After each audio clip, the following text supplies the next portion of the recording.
Alors, bonjour mes frères et sœurs. Bonjour mes frères et sœurs. C'est bien d'entendre ça. Nous sommes très contents d'être dans la présence du Seigneur. Nous venons de chanter des chansons et la dernière chanson que nous venons de chanter illustre vraiment le sermon que nous allons apporter. Nous tenons à saluer tous ceux-là qui nous assistent, qui assistent à ce service sur Internet. Nous pensons à vous et nous avons vraiment hâte de vous voir. Nous allons aujourd'hui parler d'un texte qui devrait nous interpeller en tant que chrétiens. Le sujet c'est l'armure complète fournie par Dieu. Je vous invite à lire ensemble de manière soignée ce texte. Éphésiens 6, versets 13 à 18. C'est pourquoi prenez toutes les armes de Dieu afin de pouvoir résister dans le mauvais jour et tenir ferme après avoir tout surmonté. Tenez donc ferme et à vos reins la vérité pour ceinture, revêtez la cuirasse de la justice, mettez pour chaussure à vos pieds le zèle que donne l'évangile de paix. Prenez par-dessus tout cela le bouclier de la foi, avec lequel vous pourrez éteindre tous les traits enflammés du malin. Prenez aussi le casque du salut et l'épée d'esprit qui est la parole de Dieu. Faites en tout temps par l'esprit toutes sortes de prières et des supplications.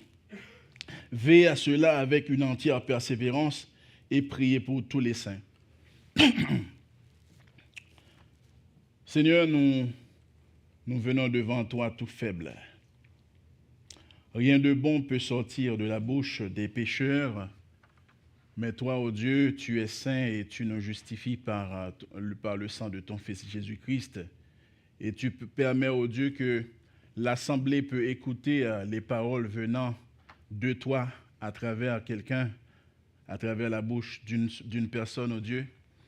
Merci de permettre à ce que nous puissions nous éclipser pour que c'est toi, ô Dieu, qui paraisse. Merci pour ce moment que nous allons passer dans la prédication de ton évangile, de ce texte. Permets, ô Dieu, que nous puissions bien comprendre ce que tu as à nous dire, ce que tu as à nous communiquer ce matin. Bénis, cher Seigneur, chaque cœur. Ouvre chaque esprit pour que nous puissions vraiment comprendre et prêts à pratiquer ta parole. Au nom de Jésus. Amen. Il y a 3 facteurs indispensables qu'une armée doit prendre en compte pour être victorieuse. La toute première, c'est cette armée, il faut qu'elle soit guidée par un général qui connaît les stratégies très bien, les stratégies de l'ennemi et les armes dont cet ennemi dispose. La deuxième chose, c'est que les soldats doivent être bien préparés, physiquement, psychologiquement et moralement. Et troisièmement, les soldats, tous, ont un but commun. Et pour atteindre ce but, ils doivent s'entraider les uns les autres. On l'a vu dans la dernière chanson que nous sommes les soldats. L'Église est une armée qui engage une lutte contre les forces spirituelles. Il s'agit des anges déchus dirigés par Satan, qui est l'adversaire le plus rusé. Paul exhorte les chrétiens à prendre les armes spirituelles. Pourquoi? Parce que le combat n'est pas charnel. Soyez donc sobres, nous dit l'apôtre Pierre dans 1 Pierre 5, versets 8 et 9. Veillez. Votre adversaire, le diable, rôde autour de vous comme un lion rugissant, cherchant qui il dévorera. Cependant, malgré la révélation de l'Esprit concernant cette réalité spirituelle, l'une des choses les plus difficiles pour beaucoup de chrétiens, c'est être vraiment conscient que le combat dans lequel ils sont engagés est réel. Nous oublions parfois que ce combat est réel. Paul dit à Timothée, en 2 Timothée 2, versets 3-4, « Souffre avec moi comme un bon soldat de Jésus-Christ. Il n'est pas de soldat qui s'embarrasse des affaires de la vie s'il veut plaire à celui qui l'a enrôlé. » Il s'agit d'une bataille où les soldats vont devoir souffrir. car c'est une lutte invisible qui consiste à opposer des résistances contre les forces démoniaques, tout en restant dépendant des ressources dont dispose Dieu dans nos vies. Sur la croix, la victoire est déjà remportée par Jésus-Christ. Jésus-Christ est le vétéran de guerre qui connaît les faits et gestes de Satan. Durant ce combat, mes frères et sœurs, les croyants ne doivent pas s'isoler, mais plutôt, ils doivent chercher la compagnie les uns des autres. Et ceci dans la prière et le soutien mutuel. La vérité à considérer ce matin, c'est que, étant donné que Jésus-Christ a remporté la victoire sur Satan, ce dernier n'arrêtera jamais de déployer ses tactiques pour détruire l'Église. J'aimerais reprendre. C'est une vérité c'est vraiment une vérité intemporelle. Étant donné que Jésus-Christ a remporté la victoire sur Satan, ce dernier n'arrêtera pas de déployer ses tactiques pour détruire l'Église. Les Éphésiens, avant leur conversion, avaient pratiqué la magie et la sorcellerie. Nous voyons ça dans Acte 19, verset 19, dont ils étaient bien conscients de la puissance des ténèbres. Et par voie de conséquence, ils ne devaient en aucun cas les sous-estimer. Nous non plus d'ailleurs, c'est aujourd'hui. Quand l'apôtre Paul a écrit sa lettre aux Éphésiens, il était retenu prisonnier à Rome, comme dans la plupart des cas à cause de sa prédication de l'Évangile. Et dans la prison, il était toujours en contact permanent avec les Romains. C'est la raison pour laquelle il a décrit l'armure de Dieu comme suit. Et il présente une image d'un soldat romain et son équipement en vue de communiquer le message qui consiste à faire prendre conscience à ces chrétiens que la réalité du combat spirituel n'existe vraiment. Mes frères et sœurs, les êtres sataniques sont devenus les ennemis des croyants et ils essaient par tous les moyens, je le dis bien par tous les moyens, de les détourner, de nous détourner de Dieu et de faire en sorte que nous puissions demeurer dans le péché. Ce qui est un peu triste, c'est qu'il arrive que beaucoup de chrétiens, ils oublient qu'ils sont dans une bataille quotidienne.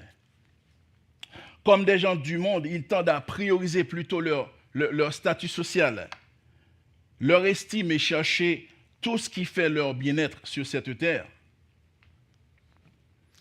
Et ces croyants, malheureusement, par manque de discernement, n'arrivent pas à identifier les vrais ennemis, mais voient leurs ennemis partout. Au travail, à l'école. Et ce qui plus est, c'est qu'ils voient même les ennemis dans nos églises. Dans Matthieu 5, versets 43-44, Jésus nous demande d'aimer nos ennemis, de bénir ceux qui nous maudissent et de faire du bien à ceux qui nous haïssent et prier pour ceux qui nous maltraitent et qui nous persécutent. Jésus a fait cette déclaration parce qu'il sait que le combat n'est pas un combat charnel, mais plutôt un combat spirituel. Qui sont nos véritables ennemis? Nos voisins? Nos collègues? Les membres de notre famille? Nos femmes? Nos maris? Nos frères et sœurs de l'Église? Mes frères et sœurs, il est grand temps de ne pas tomber dans les pièges de Satan, pensant que les humains faits à l'image de Dieu sont nos ennemis. N'oublions pas que l'arme la plus puissante de Satan est la ruse. Et Satan l'a prouvé au Jardin d'Éden. Il y a deux faits bibliques et historiques importants que tout chrétien, tout croyant devait explorer. Premier fait important, mes frères et sœurs, Satan a tenté Ève, et qui dit Ève, dit Adam. Satan, étant jaloux de la merveilleuse créature humaine, a séduit Ève, l'amenant à manger le fruit défendu. Ainsi, par la désobéissance à Dieu, le péché est entré dans le monde. Deuxième fait important, Satan a osé tenter Jésus-Christ, le Fils de Dieu, qui dit fils de Dieu dit Dieu. Satan demande à Jésus de transformer les pierres en pain après son temps de jeûne de 40 jours et de 40 nuits. Nous le voyons dans Matthieu 4, versets 1 à 4, Luc 4, versets 1 à 4. Le même personnage mettait Dieu à l'épreuve en demandant à Jésus de se jeter du haut du temple pour que les anges viennent et le sauvent. Le même personnage offrait à Jésus la gloire et le pouvoir sur tous les royaumes du monde si seulement celui-ci, à savoir Jésus-Christ, l'adorait. Voyez comment Satan est rusé. Il a même osé tenter Jésus-Christ, le Fils de Dieu. Outre les tentations dans le désert, il y a plusieurs moments dans les évangiles où Satan et les forces démoniaques tentent d'influencer ou de s'opposer à Jésus directement ou indirectement. Dans Matthieu 16, versets 23 à 23, après que Jésus eut annoncé sa passion et sa mort à venir, Pierre, le disciple qui deviendra l'un des premiers pasteurs, a dit à Jésus-Christ, et je cite, « Dieu t'en préserve, Seigneur, cela ne t'arrivera pas. » Alors la réponse de Jésus-Christ était remarquable. Jésus-Christ répond à Pierre en disant, « Arrière, Satan, tu es pour moi une pierre d'achoppement, car tes pensées ne sont pas celles de Dieu, mais celles des hommes. » Vous imaginez Pierre, qui suivait Jésus-Christ, qui était toujours là avec Jésus-Christ, mais Satan a dû l'influencer pour contrecarrer la mission de Dieu, de Jésus-Christ. À plusieurs reprises, mes frères et sœurs, Jésus fait face à des défis et à des questions captieuses de la part des chefs religieux et des scribes. Et ces scribes, ces chefs religieux cherchaient à le discréditer ou à le faire trébucher dans sa parole. Ce sont là des tentatives indirectes, influencées par des forces opposées à la mission de Jésus-Christ. Mais grâce soit rendue à Dieu, Jésus-Christ est allé jusqu'au bout, jusqu'à la croix. Et là, il a vaincu Satan.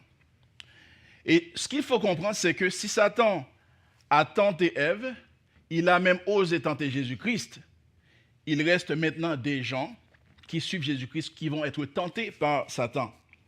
Et c'est un fait qu'il ne faut jamais oublier. Nous devons comprendre que cet ennemi vaincu est plus furieux que jamais. Il doit s'en prendre quotidiennement à tous ceux qui veulent servir Jésus-Christ, à savoir nous, les chrétiens. Il se bat sans relâche contre l'Église, qui est constituée de chrétiens soldats, en utilisant les ruses les unes plus subtiles que les autres. Rappelez-vous, mes frères et sœurs, que Satan, il est rusé. L'Église est une armée d'hommes et de femmes qui doivent résister aux ruses de Satan. Alors, ce qu'on va voir, on va voir 3 points qui montrent comment nous allons pouvoir tenir ferme. Pour tenir ferme, les soldats de Christ ne doivent négliger aucune pièce de l'armure. Verset 13. Et nous voyons dans le verset 13 que l'apôtre Paul dit, c'est pourquoi prenez toutes. Et c'est très important de mentionner toutes les armes de Dieu. Pas quelques armes, mais plutôt toutes les armes de Dieu. Le but, c'est de pouvoir résister dans le mauvais jour et tenir ferme après avoir tout surmonté. Il est question ici d'opposer une résistance à Satan.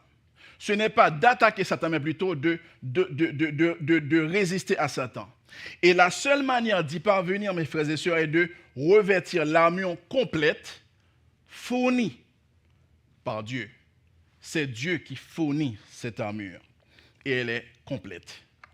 La réponse des croyants à la réalité de cette guerre est d'utiliser chaque pièce de l'armure, car Dieu connaît très bien la puissance de Satan.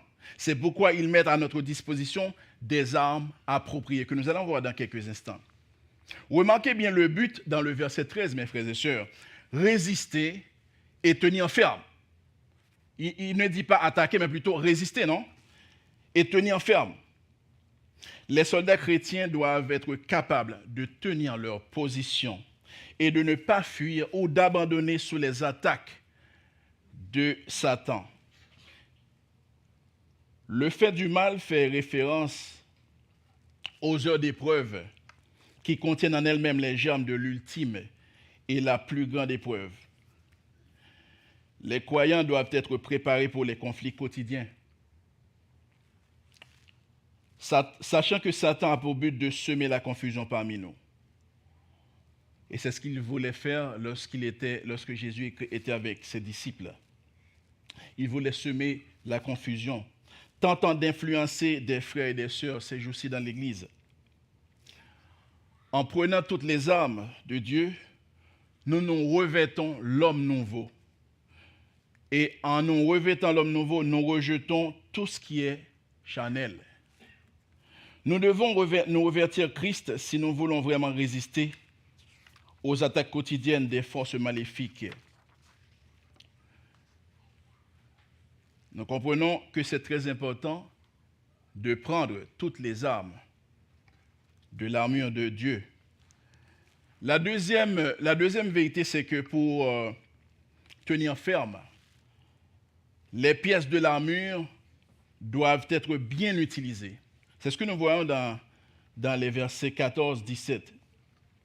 Nous voyons que Paul fait mention de quelques éléments et il y a toujours des métaphores dans ce qu'il dit, à savoir la vérité pour ceinture, la justice, le zèle de l'évangile de paix, la foi, le salut, l'épée de l'esprit, y compris la prière. L'apôtre Paul, comme vous voyez dans le verset 14 et 17, il commence avec la ceinture et fait référence à la vérité. Il dit la vérité comme ceinture. Vous pouvez vous en douter que le soldat qui part en guerre doit attacher solidement sa ceinture. Cette ceinture, également appelée baudrier, faisait environ 6 pouces de large. C'était probablement fait de cuir. Et le bouclier, en fait, la ceinture, maintenait ensemble les vêtements au-dessus, ainsi que les autres pièces de l'armure en place, telles que la cuirasse et le fourreau de l'épée. Cette ceinture pouvait contenir le tablier qui protégeait le bas de l'abdomen. Elle pouvait également soutenir le dos afin de donner de la force. Alors, dans le contexte chrétien, les soldats doivent affronter chaque jour avec une ceinture attachée, prêts à combattre. Comme la ceinture formait la fondation de l'armure du soldat romain, la vérité doit être la fondation de toute notre vie chrétienne sur terre. Pourquoi Paul cite-t-il la vérité en premier? Il y a toute une réalité spirituelle. Car Satan, dans le jardin, a menti à l'humanité, donc il est le père du mensonge. Alors Jésus-Christ, se déclarant qu'il est le chemin, la vérité et la vie. Et ce Jésus est venu enlever le mensonge originel de Satan. Et ce mensonge doit être éradiqué dans le cœur des hommes régénérés. C'est pourquoi nous devons vivre dans la vérité qui est Jésus-Christ, en rejetant toute forme de mensonge, de demi-vérité et de toute forme de ruse. L'autre pièce que Pierre a mentionnée, que Paul a mentionnée, c'est la justice comme cuirasse. La cuirasse était une grande pièce en cuir ou en bronze qui protégeait le corps du cou aux cuisses, protégeant les organes vitaux. Souvent, celle-ci avait une grande pièce arrière, protégeant le corps des coups venant de derrière. Paul utilise cette figure pour montrer que la justice de Dieu en Jésus-Christ fournit une défense significative. Elle donne la preuve que nous avons été rendus justes devant Dieu et que cette justice a été donnée par Jésus-Christ seul, scellée par le sein de l'Esprit, par le sceau de l'Esprit.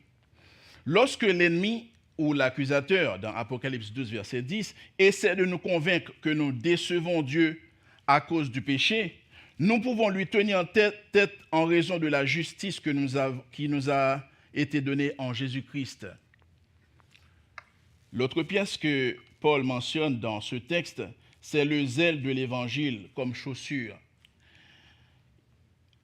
Lorsqu'on tient compte des chaussures romains, un soldat portait des sandales spéciales ou des chaussures militaires qui protégeaient ses pieds sans le ralentir. Les soldats romains avaient des chaussures spéciales faites de cuir souple avec des semelles cloutées. Cela leur permettait de marcher plus loin et plus vite, ainsi que de leur donner une facilité de mouvement au combat. Ils pouvaient, avec ces chaussures, s'ancrer et tenir leur position lors du combat corps à corps. Donc, vous imaginez combien étaient solides ces chaussures. Ainsi, dans le contexte chrétien, les croyants ont également besoin de chaussures spéciales. Et il s'agit de la paix qui vient de la bonne nouvelle. Et lorsqu'on parle de cette paix, ce qu'il faut voir, c'est que l'homme, avant la conversion, était en guerre, en rébellion avec Dieu. Et la paix est venue avec Jésus-Christ qui est venu mourir à la croix pour nous réconcilier avec Dieu. Et lorsque nous sommes réconciliés avec Dieu, nous avons la paix avec Dieu. Et en tant que bénéficiaires de cette paix avec Dieu, nous devons aussi avoir un zèle pour partager cet évangile de paix avec ceux qui ne l'ont pas encore entendu et reçu. L'autre élément que Paul cite dans le texte, c'est la foi. Et il fait référence à un bouclier. Le soldat qui devait combattre devait également porter une protection supplémentaire. Et cette protection, c'est un bouclier. C'était une grande pièce ovale d'environ 4 pieds de haut, c'est assez haut, et par 2 pieds de large, faite de bois et de cuir, souvent avec un cadeau de fer. Parfois, le cuir que portait le soldat romain était trempé dans l'eau pour aider à éteindre les flèches enflammées des ennemis. Et l'ancienne flèche enflammée, ou qu'on appelle aussi dard de feu, était faite de roseaux avec une tête inflammable qui était allumée puis tirée afin de mettre le feu au bouclier en bois, aux tontes en toile. Donc vous imaginez combien dans la guerre, comment l'ennemi pouvait atteindre les Romains par exemple, en mettant le feu dans la pointe de la flèche et qu'il lance sur le Romain. Alors, Paul présente plutôt le Romain comme étant celui qui va résister à l'attaque ennemie. Pour les chrétiens, ce bouclier est la foi. La foi signifie une dépendance totale en Dieu. Non seulement une dépendance totale en Dieu, mais aussi le désir de faire sa volonté. Et lorsqu'on parle de dépendance de Dieu, ça veut dire quoi? Ça veut dire que nous n'avons pas à faire quoi que ce soit qui vient vraiment de nous. Lorsque l'ennemi, le souverain de ce monde, nous voyons ceci dans Jean 12, verset 31, envoie ses flèches enflammées de tentation. Et remarquez dans ce contexte chrétien, si le Romain devait se protéger contre les flèches enflammées physiques, mais nous, en tant que chrétiens, il ne s'agit pas des éléments physiques, mais plutôt des choses spirituelles. L'ennemi va envoyer des flèches enflammées de tentation. Tous les jours, nous allons faire face à des tentations, à des doutes de toutes sortes concernant l'amour de Dieu. On aura la colère, on aura la convoitise, on aura le désespoir, on aura la vengeance et même la haine envers nos frères et sœurs. Mais lorsque tous ces éléments, toutes ces flèches enflammées viennent, nous devons lever nos boucliers et les arrêter, juste avec la foi que nous avons en Jésus-Christ. La foi nous donne la force de tenir contre Satan avec un courage ferme. même lorsqu'il utilise des armes influentes les plus redoutables. La foi est très très importante, mes frères et sœurs. Et la foi, comme vous le savez, c'est par la grâce que vous êtes sauvés, par le moyen de la foi. Et cela ne vient pas de vous, c'est le don de Dieu. C'est Dieu qui donne la foi. Lorsque nous avons la foi en Dieu, ce n'est pas juste pour nous vanter, mais plutôt, il faut voir ça comme le don de Dieu. Apôtre Paul présente aussi le salut comme un casque. Qu'il s'agisse d'un cycliste, d'un motocycliste, nous portons des casques, vous savez pourquoi? Parce que si nous tombons, la tête ne va pas être atteinte. Et dans le contexte romain, le casque protégeait la tête du soldat. Les casques étaient faits de cuir et de laiton, ou parfois de bronze et de fer. Donc des éléments vraiment solides, car aucune épée ne pouvait percer un bon casque. Jésus nous dit, dans Jean 10, versets 27-28, « Mes brebis entendent ma voix. Je les connais, et elles me suivent. Je leur donne la vie éternelle, et elles ne périront jamais, et personne ne les ravira de ma main. » Quelle assurance! Non seulement Jésus est venu nous donner la vie éternelle, mais il scelle ce salut. Il dit que personne ne peut ravir ses disciples de ses mains. Le salut des croyants déjà accompli sera consommé lorsque Jésus viendra réclamer les siens, à savoir les chrétiens. Avec l'assurance du salut protégeant leur esprit, les chrétiens peuvent tenir contre les attaques du chrétien qui veulent les condamner. Qui condamnera les élus? Et comme un coup à la tête peut causer la mort, ainsi, une personne sans espoir du salut sera facilement vaincue par l'ennemi. Et c'est ce que veut l'ennemi, qui est Satan. Lorsque l'ennemi, le diable, on voit ça dans 1 Pierre 5, verset 8, cherche à dévorer et détruire le peuple de Dieu avec des pensées vides ou maléfiques, essayant de nous faire douter de notre salut. Nous pouvons désormais, avec cette assurance, de faire confiance dans la protection du casque. Notre salut est accompli car Dieu l'a promis. Et nous savons que Dieu, c'est un Dieu qui ne ment jamais, c'est un Dieu fidèle. Et le dernier élément, en quelque sorte, que Paul présente, c'est la parole de Dieu pour épée. Enfin, le soldat prend l'épée, à savoir le chrétien, il prend l'épée de l'esprit. Et la remarque, c'est que c'est la seule arme qui soit offensive et défensive. Cela fait référence à l'épée courte utilisée dans le combat rapproché. Donc, ce n'était pas des épées assez longues, mais plutôt des épées courtes. Dans le contexte chrétien, l'Esprit rend la parole de Dieu efficace quand nous la prononçons et la recevons. Nous ne devons jamais oublier que Jésus-Christ a contrecarré Satan en utilisant la parole lors de sa tentation. Rappelez-vous, à 3 reprises, lorsque Satan est venu tenter Jésus-Christ, par la parole. Et qu'a fait Jésus-Christ? Par la parole, il a contrecarré Satan.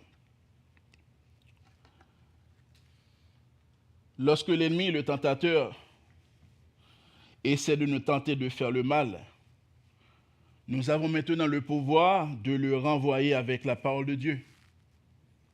Et la spécialité de l'Esprit Saint, c'est de nous rappeler les mots en toutes circonstances. À part porter et bien utiliser les armes de Dieu, nous devons également rester constamment en contact avec notre général qui est Jésus-Christ. Normalement, je suppose que lorsqu'il y avait une guerre qui s'est engagée dans les temps anciens, au temps des Romains par exemple, c'est sûr qu'il n'y avait pas de walkie-talkie. Donc on ne pouvait pas avoir une relation entre soldat et le général ou le commandant. Mais Paul va aller plus loin et on comprend cette idée à travers le troisième point. Les soldats doivent constamment rester en contact avec Dieu dans la prière. Le verset 18, bien qu'il ne nomme pas une autre arme, dans l'armure du croyant continue la pensée du verset 17. Alors que nous prenons l'épée de l'Esprit, la parole de Dieu, nous devons également prier en tout temps et en toutes circonstances, en toute occasion, dans la puissance du Saint-Esprit. Et j'aimerais qu'on puisse relire cette portion. Faites en tout temps, le verset 18, par l'Esprit, toutes sortes de prières et de supplications. Veillez à cela avec une entière persévérance et priez pour tous les saints. Voyez-vous, faites en tout temps par l'Esprit. Ce n'est pas par de notre force, mais plutôt par l'Esprit. Voyez toujours l'idée de l'épée de l'Esprit et la prière qui se fait par l'Esprit. Alors que nous prenons l'épée de l'Esprit, la parole de Dieu, nous devons également prier en tout temps et en toute occasion dans la puissance du Saint-Esprit. Vous imaginez, avec les pièces qu'on vient d'avoir, que nous venons de nous revêtir, mais il y a un élément très important, c'est la prière. La prière nous permet d'avoir un contact continuel avec notre général qui est Jésus-Christ.